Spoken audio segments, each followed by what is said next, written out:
Hey, how you doing? Happy Friday.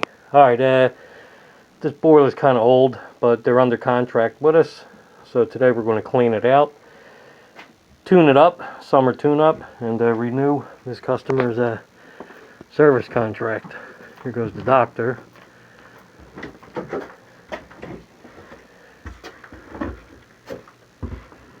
Listen, my man, you want me to turn the thermostat up? Yeah, turn the thermostat all the way up. Okay. As high as it goes.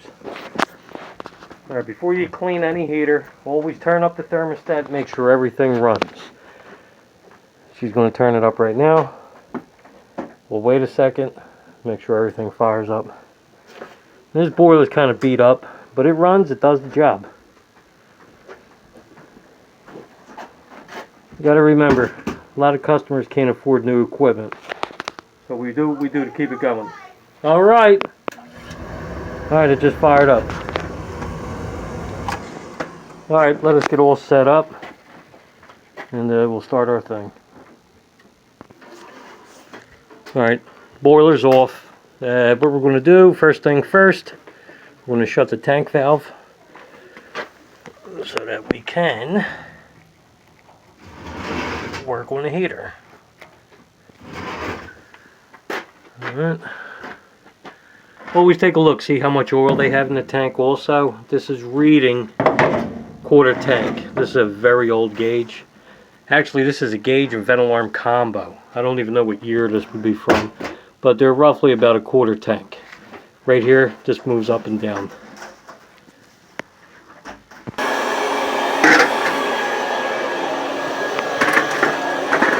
Alright, this is a steel boiler. It's a thermodynamics. It's an older boiler.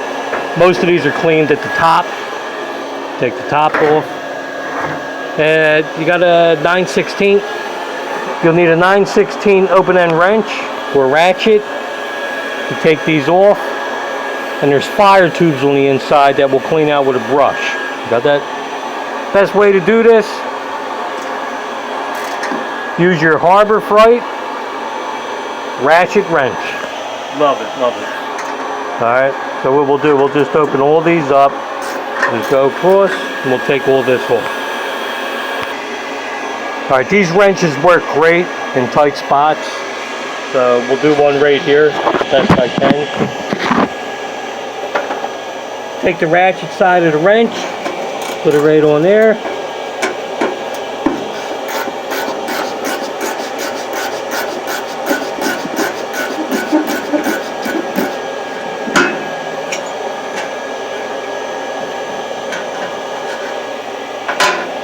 See if we can get this one also.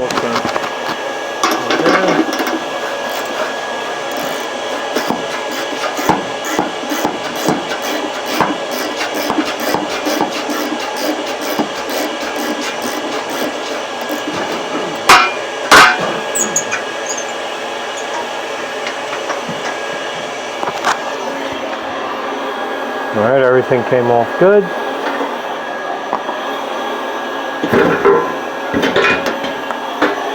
Like I said, there's fire tubes under here. What we got to do, you got to get a brush and you got to clean out each fire tube. My assistant here, the doctor, he will hold the camera as we demonstrate how to properly clean the steel boiler. Alright, just want to clean the top off like so. This is burning clean. This is burning very, very clean.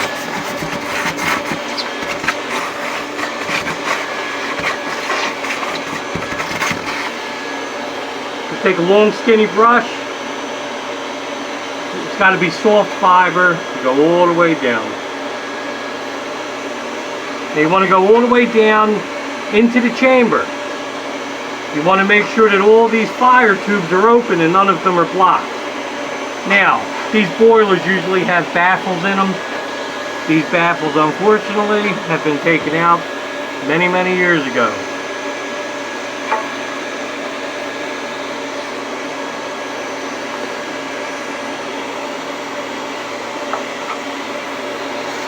Alright, all those passages are open.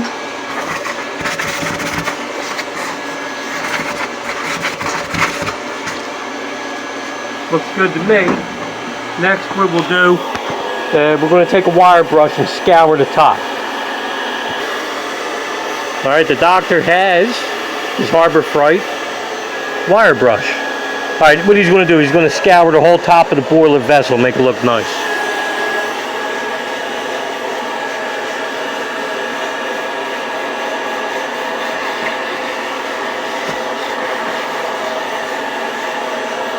It only takes a couple minutes, you just make it look good.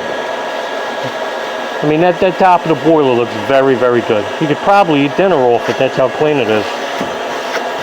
Just makes it look real nice. Best thing to do with it also, you get in between these fire tubes with it. You get a lot of crust in there. Alright, good to go. Then what you do, take the breech. This is the breech of the boiler. Just turn it upside down. And just take your vacuum and you want to clean off any soot that collects on the breech.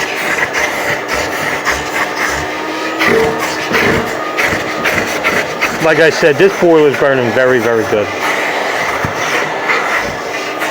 Alright. Alright, after you get the breech on and it's all tightened up, just put the lid back on. Alright, what we're going to do next, we're going to clean the flue pipe and clean the base of the chimney. This chimney is easy to clean. We could do it right through the draft regulator, and as you can see, there's hardly anything up there. Alright, the doc's going to brush out the flue pipe. Now, it's very important that you brush this out, because watch, turn this around before you start. Right there, that little hole, alright, that's our smoke test port where we put our smoke gun. So you want to make sure that the smoke pipe is clean. Now he's brushing it out of any soot, because when you put your smoke gun in there, you want to get a proper reading. You don't want to get a false reading with dirty equipment.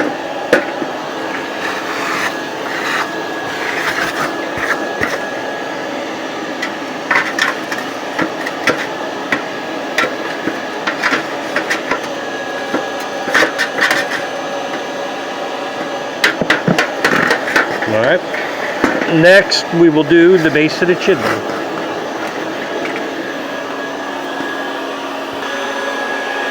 Alright, what I did, I took the draft regulator off just so we could give you a better view. When you take the draft regulator off, just clean the one side of the flapper.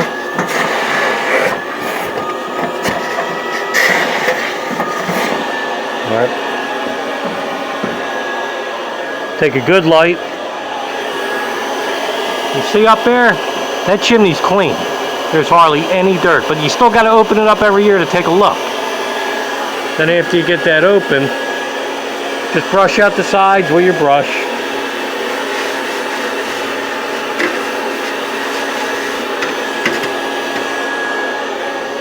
Put that there.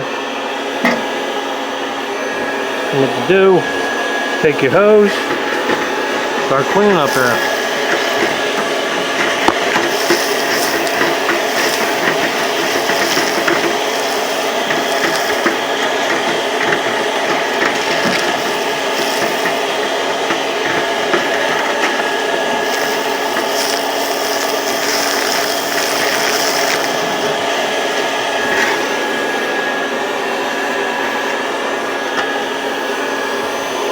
Beautiful, no dirt at all.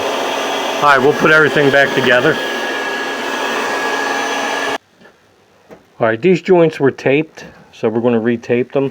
What you do when you use heat tape, just take a rag, wipe off the joint that you're going to seal up. Alright, what the doctor's going to seal up, each joint also already has screws in them. So he's going to seal up 1, 2, and the draft regulator, 3 joints. Always take a rag, wipe them off. Now you want to use the tape, you want to use Sure tape. That's got the red writing on it. It's got better adhesive. It could take the high temperatures. If you use any kind of other tape, it's just going to peel off.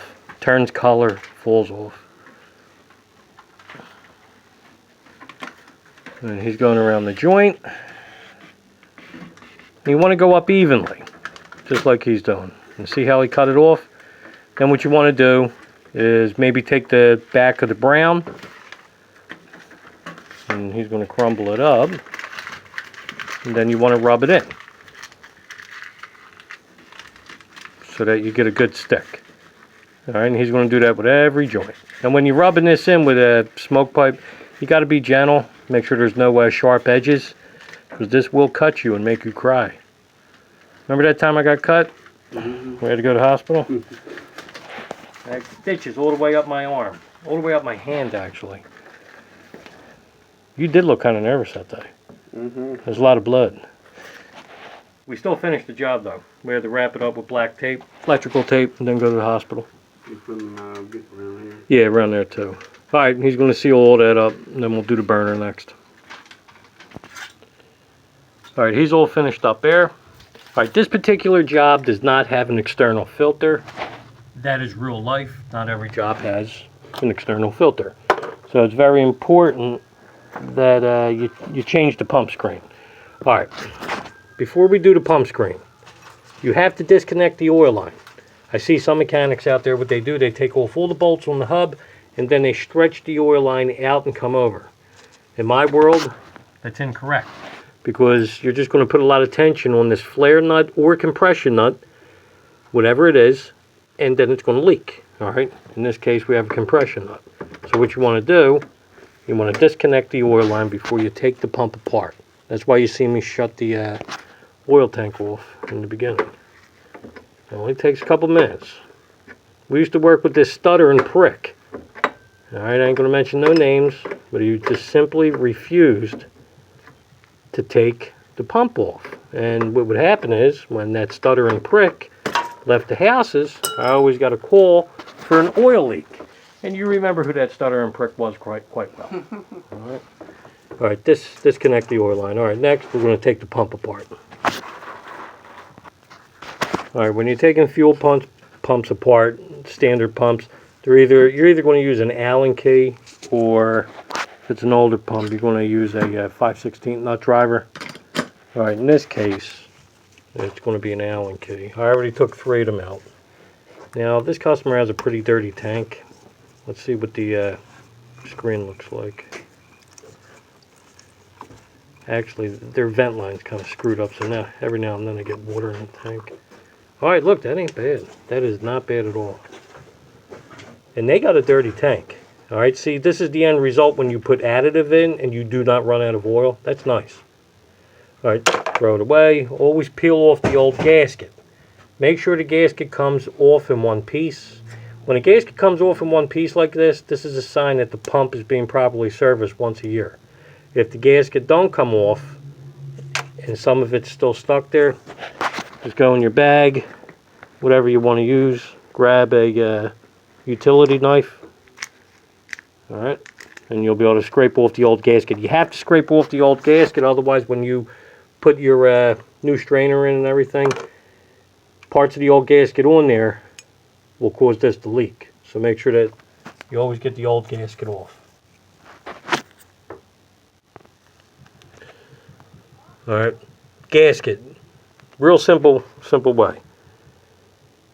See the fat part right up here? See how that's thin? Where you could even go by the center hole. This is the top of the pump. And the gasket goes on first. See, years ago they made the gaskets a lot thinner, and it didn't matter whether you put the gasket on first or the strainer. All right, but the way that they make them now, put the gasket on first, fat part to the top, then put your screen on. And then we'll reassemble everything. All right. Pretty sure you get the idea. I'm working with one hand, so let me tighten this all up. Okay, we got the oil line hooked up, the pump's put back together. Before we get to the next step, this is an older burner motor. We have oil cups in it. So what you want to do, you just want to take your oil can. You only put a few drops. Only put a few drops into the motor. Do not over oil the motor, because the motor mounts inside will sag, and that's how a motor goes bad. So just give a few drops. A few drops go a long way.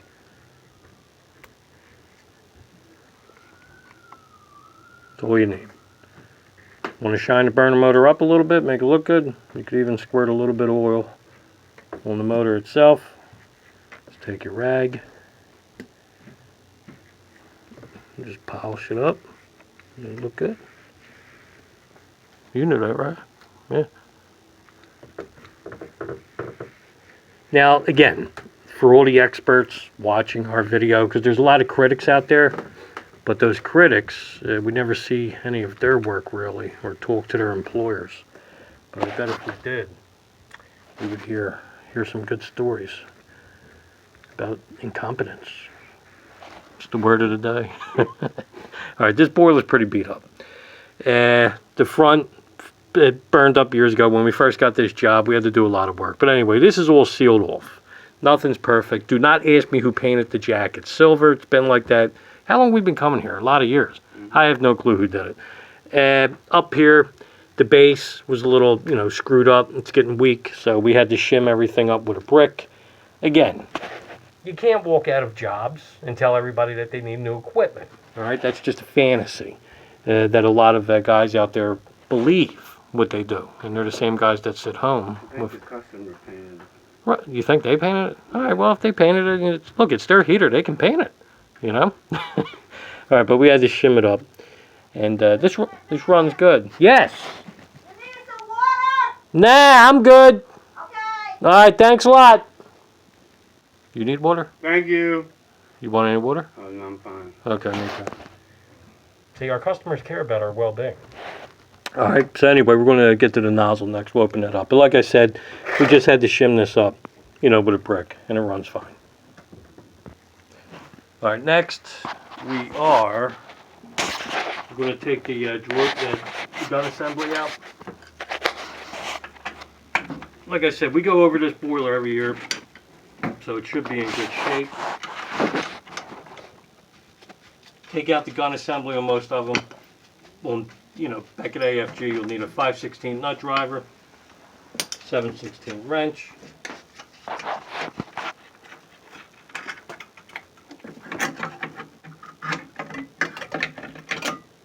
all right, that looks good.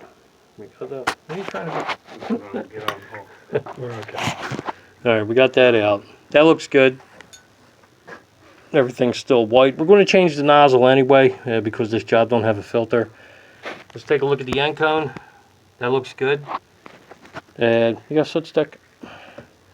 Now what we're going to do, I'm just going to wipe this out. Now because right up here the peep door is cemented shut, what we're going to do is we're going to put a soot stick through the hole right up there into the chamber. He's going to give me a soot stick and we'll do that next.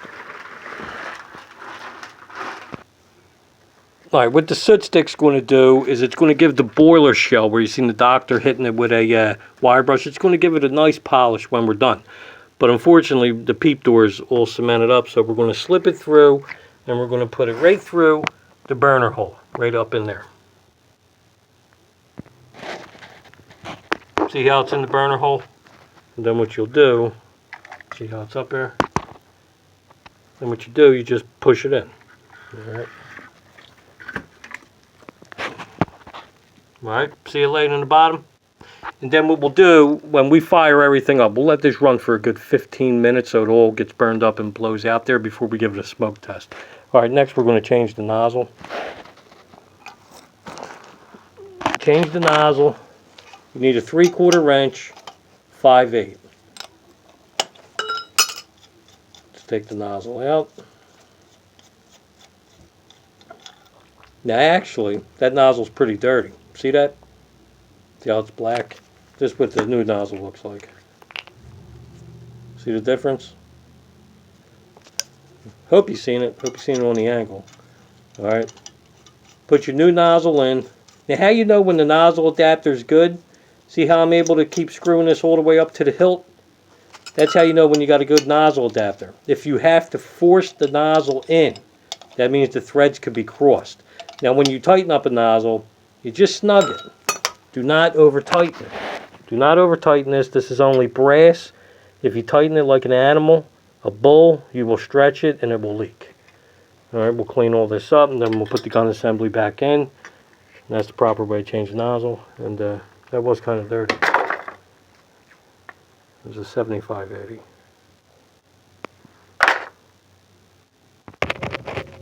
Let me try something. All right, right here, we just put the drawer assembly in, okay? And when you put the gun assembly in, drawer assembly, whatever you want to call it, see where this is coming out? You want to make sure that you take your thumb nut. This is your thumb nut. And when you're putting it on, you want to run the thumb nut up all the way with your finger and your index, your thumb and your index finger, run it all the way up. You should go all the way up evenly. You should not have to use any pliers. Now, when you're hooking up the jet line, if you can see that, see this little nut right there, 7/16?